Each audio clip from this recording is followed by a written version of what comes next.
Greetings, my dear viewer. You're on the channel The Price of Cheating. The channel is for those who appreciate traditional family values and condemn adultery. So be sure to subscribe to the channel. Let's get started. When Kimberly returned from her early morning workout, her cheeks radiated with the healthy glow of exercise. She strolled into the kitchen, her lips curling into a carefree smile, the kind that often suggested an untroubled mood. Brandon was already there, perched on a stool at the counter, a mug of coffee clasped in his hands. His laptop lay closed beside him, as though he had intentionally set aside his work to savor the quiet stillness of the morning. Kimberly lingered in the doorway for a moment, her gaze fixed on him. A fleeting look of uncertainty crossed her face before she decided to speak. "Sweetheart," she began, her tone unusually cheerful, an edge of forced brightness creeping into her words. "I have some news. I'm taking a little vacation next week. To Hawaii. For 6 days." Brandon paused mid-sip, setting his cup down with a clunk that reverberated more than he intended. He turned toward her, his expression neutral, yet faintly tinged with surprise. "Hawaii? Are you serious?" he asked, his voice steady but underscored by a subtle tension. Kimberly's smile wavered momentarily before she nodded. "Yes. Do you remember Camilla from school? She moved there recently and invited me to visit. I thought it'd be a good opportunity to recharge," she explained, her tone light and casual. Brandon leaned back slightly, his brow furrowing as he studied her. "And when were you planning to tell me about this?" he inquired. "Why not include me?" Kimberly's expression softened as she crossed the room to sit across from him. "Oh, Brandon, you know how it is. Sometimes you just need a little time for yourself, to relax, unwind, and reset. It's just a short trip," she said gently. Brandon's gaze remained fixed on her, his eyes narrowing slightly as if attempting to read between the lines. After a lengthy pause, he sighed. "All right, I understand. Everyone needs their space now and then, but—" He reached into his pocket and withdrew 2 plane tickets. "While tidying up earlier, I came across these. One has your name, the other says Rick. Care to explain?" Kimberly's smile froze, and an awkward laugh bubbled from her lips. "Oh, that. It's nothing," she said quickly. "Rick's my trainer. He's going too. Pure coincidence.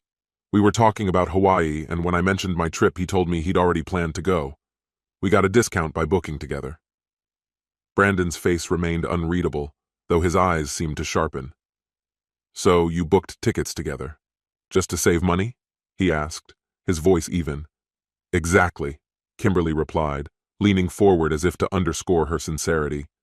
"Rick's attending some fitness programs there, master classes and events. It's professional. We're not spending the trip together." Brandon exhaled slowly, his gaze steady on her. "Kimberly, are you being honest with me? Are you faithful?" His tone was calm, yet it carried undeniable weight. Kimberly's cheeks flushed and her laugh sounded forced. "Brandon, come on. What are you saying? Of course I'm faithful. This trip just came together last minute, that's all," she said, her eyes darting away before returning to him. Brandon's expression didn't change. "If it's so straightforward, why didn't you tell me before buying the tickets?" Kimberly hesitated, then reached across the table to place her hand on his. "Because I knew you couldn't come," she said softly. "Your vacation time isn't for months. I didn't see the point in discussing it when I already knew it wasn't an option for you." Her attempt at a reassuring smile faltered against his stern demeanor. Brandon's jaw tightened as he leaned back in his chair. "You didn't even try to involve me in the decision. And now you're telling me you're going with Rick. What do you expect me to think?" Kimberly threw up her hands in frustration. "Brandon, please. Rick isn't some romantic interest. He's my trainer. It's purely coincidental that we're on the same flight.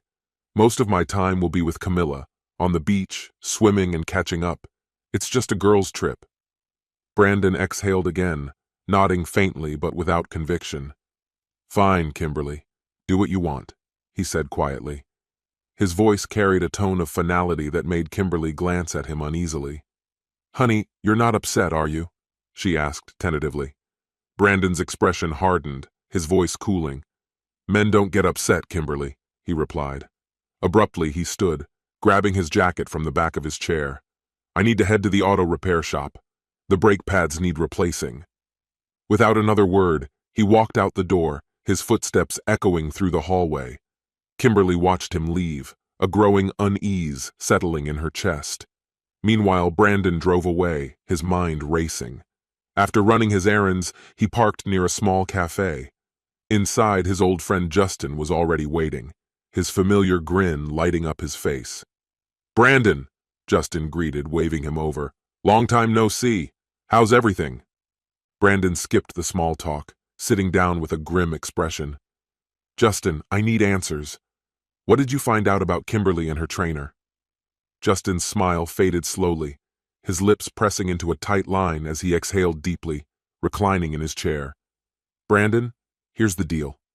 You asked me to dig into this 2 weeks ago, and I've found some things, but it might not be everything you were hoping to hear." Brandon's expression hardened, his jaw clenched. He didn't speak, his silence urging Justin to continue. "This guy, Rick, works as a fitness trainer. From what I've uncovered, he's good at his job. However, there was some drama with a client a while back. A scandal of sorts. It got swept under the rug and his reputation stayed intact, but it stirred the pot for a while." "Go on," Brandon said, his voice measured and firm. Justin leaned forward slightly. "I've been monitoring their interactions. Most of their time together is at the gym, and on the surface it looks professional. But I managed to get a few pictures that might say otherwise. Take a look." He slid a small pile of photographs across the table. Brandon picked them up, studying each one with intensity. One photo showed Rick leaning toward Kimberly, his hand resting lightly on her shoulder before slipping lower, grazing the small of her back. Kimberly's body language seemed welcoming, her smile wide as she leaned slightly toward him. Another image captured Rick kissing her cheek, the placement uncomfortably close to her lips. "Check out his hand," Justin pointed out. "That's more than friendly." "Friendly isn't the word I'd use," Brandon muttered, his voice sharp. His gaze lingered on the pictures, the tension in his jaw growing as a dull ache spread through his chest. He finally met Justin's eyes. "What else?" Justin straightened in his seat. "I've watched them during their workouts. Rick acts professional enough, but there's this familiarity, subtle touches, little gestures that cross the line. Kimberly doesn't just tolerate it, she seems to enjoy it. She laughs, smiles, and always looks like she's having the time of her life around him." Brandon's face darkened, but he held his composure. "Here's the thing," he said quietly. "Kimberly's leaving for Hawaii in 2 days. She claims it's to visit her friend Camilla, but she bought 2 tickets, and the second one is under Rick's name. She's spinning some tale about a fitness conference and discounted airfare, but I'm not buying it." Justin's eyebrows shot up. "You've got every reason to doubt her." Brandon's voice lowered further, his words deliberate. "There's more. She withdrew $15,000 from our joint account, in cash." Justin's eyes widened. 15 grand? In cash? That's not vacation money." "Exactly," Brandon said firmly. "Hawaii's a perfect setting for them to get careless. I need you to document everything. Pictures, videos, the works. I want undeniable proof." Justin nodded. "Consider it done. If there's anything to uncover, we'll catch them." Brandon's voice dropped to a whisper. "One more thing. I swapped the cash she withdrew. With counterfeits." Justin blinked, then let out a short laugh. "Why would you do that?" Brandon's lips curved into a faint smirk. "To send a message. She'll still use her card for major expenses, but she's banking on that cash for whatever she's planning. Let's call it a reminder that betrayal has consequences." Justin chuckled, shaking his head. "All right, I'm with you. Let's make this trip unforgettable." 2 days later, Kimberly stood in the doorway, her face glowing with a cheerful smile as she leaned in to kiss Brandon goodbye. "See you soon, sweetheart," she murmured, giving his hand a gentle squeeze. Brandon smiled warmly, playing the role of a loving husband with ease. "Have an amazing trip," he said, as he watched her head to the car, luggage in tow. The moment her vehicle disappeared around the corner, his demeanor shifted entirely. The performance was over. It was time to act. Brandon wasted no time meeting with Mr. Daniels, his sharp and tactical divorce attorney. He laid everything out: Kimberly's suspicious behavior, the hefty cash withdrawal, and the planned Hawaii trip with Rick. "I'll have concrete evidence soon," Brandon said confidently. "But this isn't just about the divorce. Rick needs to face the consequences too. His reputation deserves a hit." Mr. Daniels steepled his fingers, absorbing the details. "You've done your research. I'll ensure this process is smooth for you, and as challenging as possible for them." Reassured, Brandon left the office with a renewed sense of determination. Over the following days, he stayed in close contact with Justin, who was tailing Kimberly in Hawaii. At first, Kimberly's activities appeared innocent. She met up with her friend Camilla, attended fitness workshops, and joined group events. Rick maintained a professional distance in public, acting as though their relationship was strictly work-related. But Justin's sharp eye caught the nuances that hinted otherwise. "She's trying to keep up appearances," Justin reported over the phone, "but it's obvious they're more than just colleagues." The situation was far more complicated than it appeared. Kimberly's demeanor around Rick betrayed her cautiousness, always composed, always professional when others were watching. Rick's magnetic personality and his undeniable appeal to women made it clear why Kimberly hesitated to fully claim him as hers. She seemed to be keeping him at arm's length, perhaps out of insecurity or strategy. Brandon exhaled sharply, his frustration boiling over. It was obvious. Kimberly was treating him as her fallback, stringing him along as her contingency plan. By the fourth day, Justin's updates had taken a sinister turn. "I've got something you'll want to see," Justin said grimly during a phone call. Photos and videos. Kimberly and Rick were inseparable at the pool earlier. They were hugging, kissing, the whole thing. And after dinner, Rick went to her room and didn't come out all night. Brandon's stomach twisted at the news. He had suspected as much, but hearing it confirmed hit him harder than he'd expected. After thanking Justin, he asked him to keep documenting everything.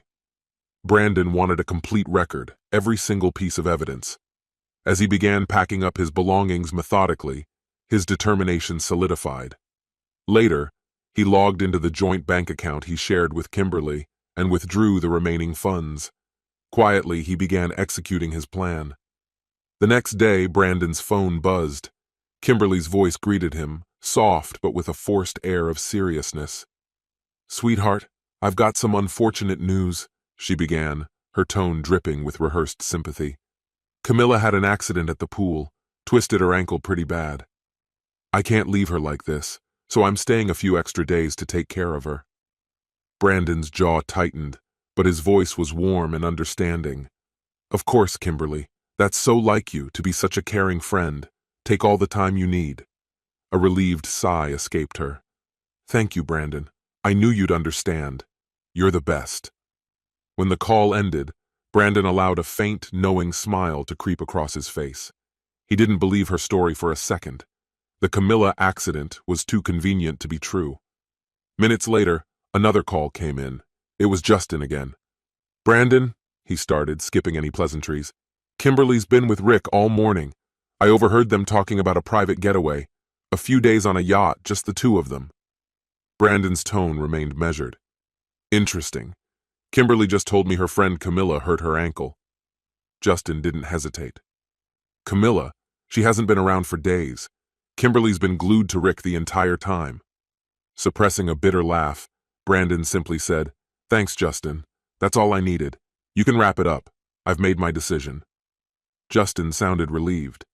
"Got it. Good luck, man." Hanging up, Brandon immediately contacted his lawyer, Mr. Daniels. He shared every piece of evidence Justin had gathered, photos, videos, even audio recordings of Kimberly and Rick's conversations. After reviewing the material, Daniels nodded confidently. "This is rock solid," he assured Brandon. "The divorce papers will be ready by tomorrow, and we can file professional misconduct charges against Rick. By the time this is over, his reputation will be in ruins." Brandon thanked Daniels, feeling a wave of vindication, but the day still had more in store. That evening, Justin called again, his voice carrying a note of excitement. "You won't believe this, Brandon. I was about to leave when I saw Kimberly and Rick walk into a high-end boutique. She tried buying him something expensive, but the cashier caught her using counterfeit cash. Brandon chuckled. "You're kidding." "Not at all." It turned into a massive scene. They brought in the manager and eventually the cops showed up. She was humiliated. Rick looked like he wanted to disappear. Brandon let out a genuine laugh. "Well, they've earned it. Let them enjoy the mess they've made." After ending the call, Brandon felt a deep sense of satisfaction. Justice, it seemed, had finally begun catching up.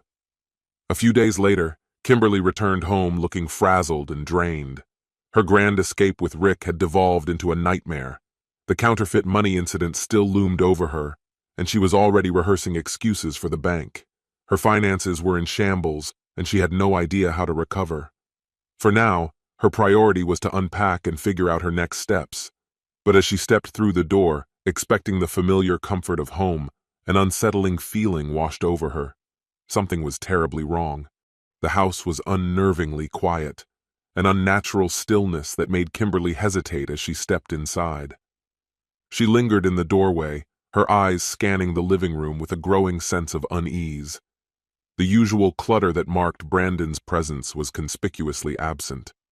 A cold knot formed in her stomach as she rushed from room to room, dread mounting with each step. The truth hit her like a punch. His belongings were gone. His clothes, books, and even the toothbrush in the bathroom. All of it had disappeared. Panic tightened in her chest as she fumbled for her phone, dialing Brandon's number with shaking hands. The line buzzed a few times before his voice came through, calm and detached, devoid of the warmth she had once taken for granted. "Hello," he said, his tone unsettlingly steady. "Brandon," she began, struggling to keep her voice from breaking. "What's happening? Where are you?" His reply was measured, each word deliberate. "I have two pieces of news for you, Kimberly. First, a courier will arrive in about an hour with your divorce papers. Second, in 2 hours, a realtor will be there because I've put the house on the market. Be ready."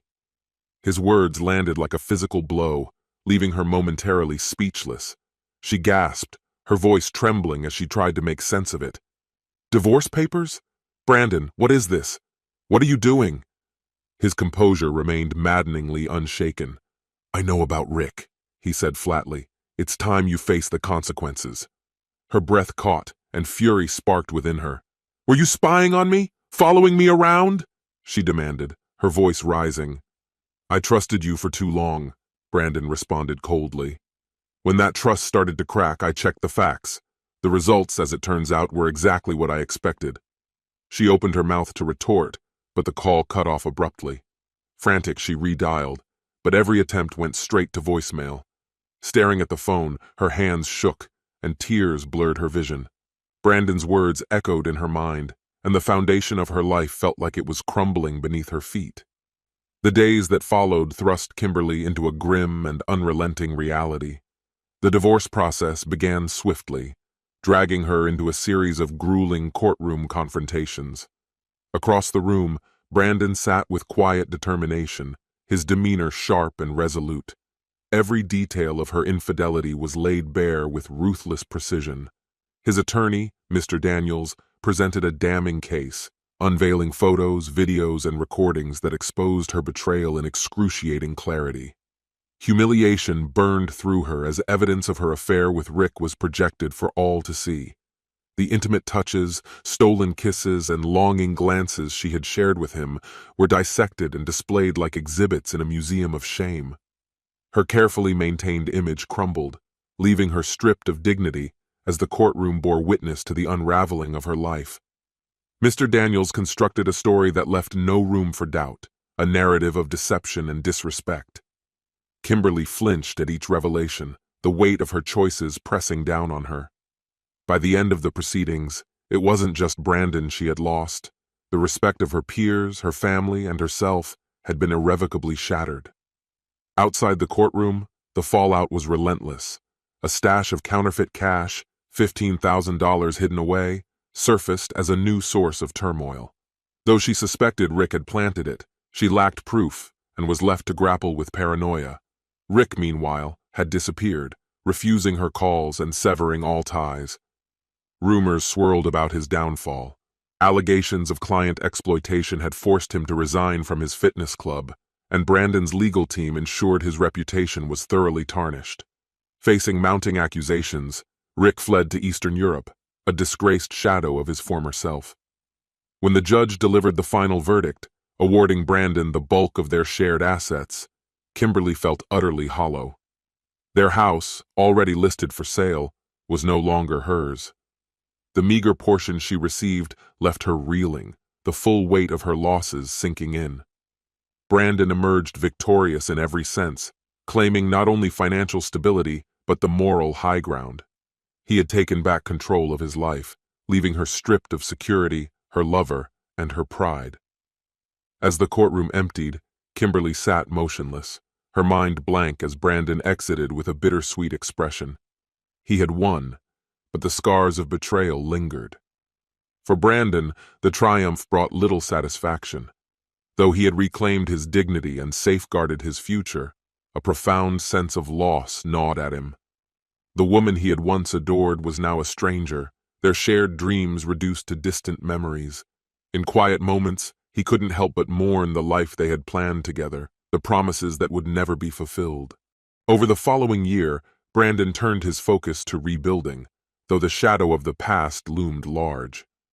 The material gains from the divorce felt hollow, a poor substitute for the love he had lost. Healing proved a slow and arduous process, the emotional wounds too deep to simply fade away. Even as he moved forward, the ache of betrayal remained a constant reminder of the trust that had been broken. Some wounds, he realized, never fully heal. This concludes the story. If you like it, then put your powerful like and subscribe to the channel.